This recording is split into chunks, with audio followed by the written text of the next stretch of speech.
सबसे पहले मैं इस स्कूल के डायरेक्टर साहब सिंह साहब को धन्यवाद दूंगा कि ऐसे स्कूल में मुझे बुलाया जहां से सोच बदलती। मन से इतर बैठे सभी अभिभावकजन, विद्वतजन, इस समाज के सभी नागरिक, सभी प्रबुद्ध वर्ग के लोग, प्यारे बच्चों, उनके साथ उनके अभिभावक भी होंगे, मीडिया के लोग, सिक्योरिटी पर्सनल और वो सभी लोग जो मेरी आवाज़ सुन रहे हैं या आज यहाँ मौजूद हैं, आप सभी को साकेत कुशवाहा का विनम्र नमस्कार। मुझे लगता है कि इतने कम उम्र के बच्चों में जो टैलेंट अभी तक मैंने देखा है, और मुझे लगता है कि अगर मैं यहाँ कुछ दिन गुजारूं तो भी कम होंगे, तो ये इस बात को सार्थक करता है कि डायरेक्टर साहब ने अपना काम बखूबी किया है। डॉक्टर साहब ने विवेक नाम रखा है और अभी हमारे रजिस्ट्रार साहब ने स्कूल की परिभाषा में कुछ सवाल किया था इशारे में, तो मैं अब सभी लोगों को बता दूं कि मुझे डायरेक्टर साहब की आंखों में बड़ी सरल सच्चाई दिखी है। और इस स्कूल में आते ही पता नहीं आप लोगों ने कभी महसूस किया है कि नहीं किया है कि हमारे जीवन में दो तरीके के वाइब्रेशंस होते हैं। जब हम कहीं पे आते हैं तो गुड वाइब्रेशन या बैड।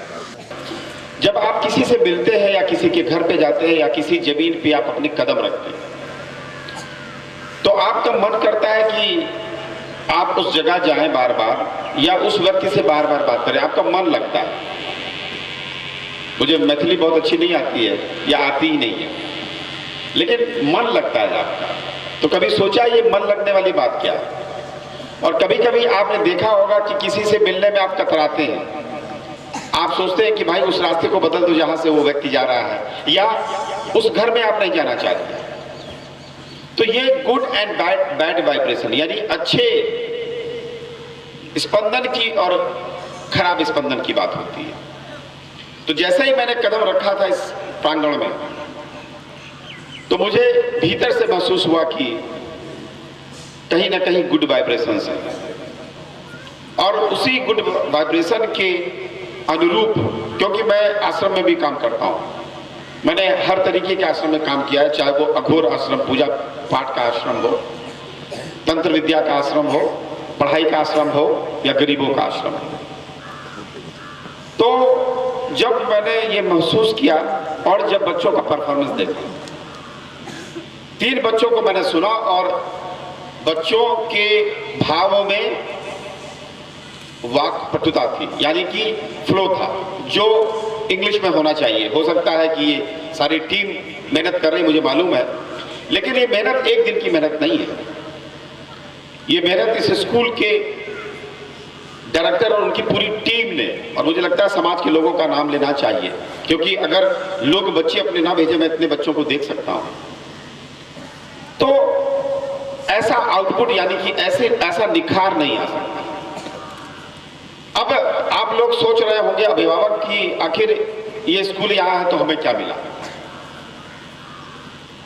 मैं बता दूं कि जैसा मुझे महसूस होता है कि आजकल शहरों और गांवों में दूरी बढ़ने लगी।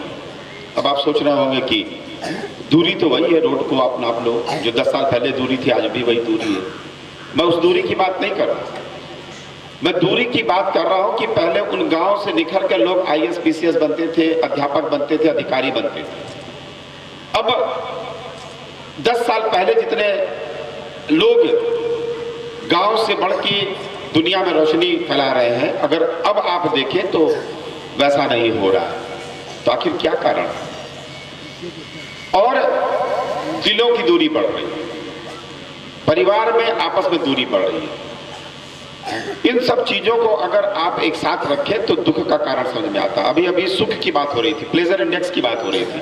हो सकता है कि ये शब्द ना लिया गया हो ना, लेकिन खुशी ढूंढने की बात हो रही कि आखिर खुशी क्या है। तो अगर किसी आम बच्चे से पूछे तो उसकी आज के दिन में खुशी होगी एक अच्छा खिलौना उसके हाथ में हो।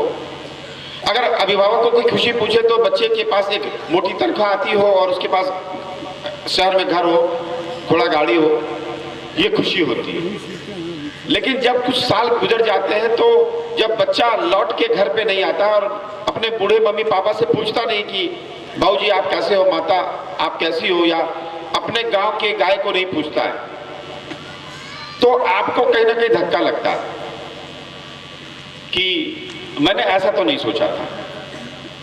ये काम मुझे लगता है कि ये स्कूल कर पाएगा कि गांव के बीच में रहकर आपके बच्चों को शहर जैसी चिंतन, सोच और व्यक्तित्व देगा, लेकिन वो बच्चा आपके शरीर से जुड़ा रहेगा। मुझे लगता है कि इसकी जरूरत आज है।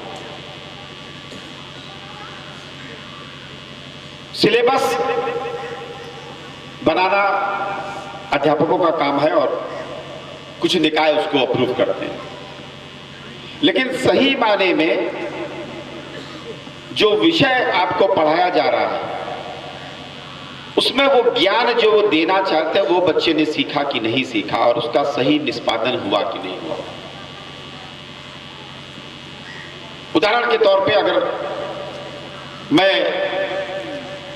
बच्चों से या उनके अभिभावकों से पूछूं, बच्चे तो अभी बहुत छोटे हैं, कि ये बच्चे के पास एक बढ़िया डिग्री हो जाए और घोड़ा गाड़ी हो, लेकिन उसकी नौकरी लगे जल्लाद खाने में जहां पे लोगों को फांसी दी जाती है, या उसको बहुत सारा धन मिल रहा हो और उसकी नौकरी लगे मरघट पे जहां पे शरीर का अंतिम संस्कार होता है, तो जरा हाथ उठाइए कितने लोग अपने बच्चों को वहां भेजना चाहेंगे? नहीं भेजना चाहेंगे। अब क्या हुआ? मेरे कहने का तात्पर्य ये हुआ कि खुशी सही माने में महसूस करने का वो रास्ता है जहां सिर्फ धन, अभी बहुत सारी बातें हो रही थी, हो सकता है कि आपको समझने में दिक्कत हो रही थी कि आखिर खुशी क्या है। खुशी जिंदगी का वो पहलू है जिसमें आप अपनी हंसी के साथ दूसरे का भला भी देखना चाहते हैं, चाहे वो हम बोले या ना बोले। तो ये परिवेश, ये जहां पे बच्चे हैं, इस परिवेश में जब हम बच्चों को शिक्षित करते हैं या उनको हम जब आगे बढ़ने की प्रक्रिया देते हैं तो इसमें बच्चे का विकास बहुत सही तरीके से होता है। इसी एक छोटे से बच्चे को आप माँ बाप और उसकी दुनिया से अलग करके दिल्ली में एक 2 कमरे के घर में रख दीजिए जहाँ सारी सुविधा है, उसको अच्छा खाना मिलेगा, बोलने के लिए अंग्रेजी में अध्यापक रहेंगे, घोड़ा गाड़ी रहेगा और एक कॉन्वेंट स्कूल में पढ़ेगा। आप देखिएगा अगर बच्चा पढ़ भी गया, अच्छे नंबरों से पास भी हो गया और अच्छी नौकरी भी हासिल कर ली, तब भी वो खुशी हासिल नहीं कर पाएगा, वो बहुत दूर रहेगा और वो बहुत जल्दी नाराज होगा, गुस्सा होगा। तो कभी कभी आपके मन में आएगा कि आखिर सब कुछ तो है इसके पास, ये गुस्सा क्यों होता रहता है, ये इतनी जल्दी नाराज क्यों होता है? इसके पीछे कारण ये है कि जो माहौल, जिस परिवेश में बच्चे को पनपना चाहिए था, उस परिवेश से बच्चे को हमने निकाल के दूसरे परिवेश में रख दिया, इसलिए बच्चे में डिप्रेशन सा आ गया।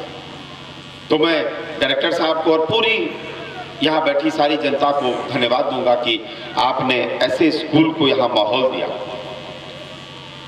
ऐसे सोच बहुत कम, मैं जानता हूँ कि प्रॉफिट एंड लॉस की बात नहीं हो रही है। मैंने अभी आपसे पूछा था कि क्या आपका ब्रेक इवन बना, आपने कहा नहीं, यानी कि जो आपके खर्चे हो रहे हैं वो पूरे नहीं हो रहे हैं।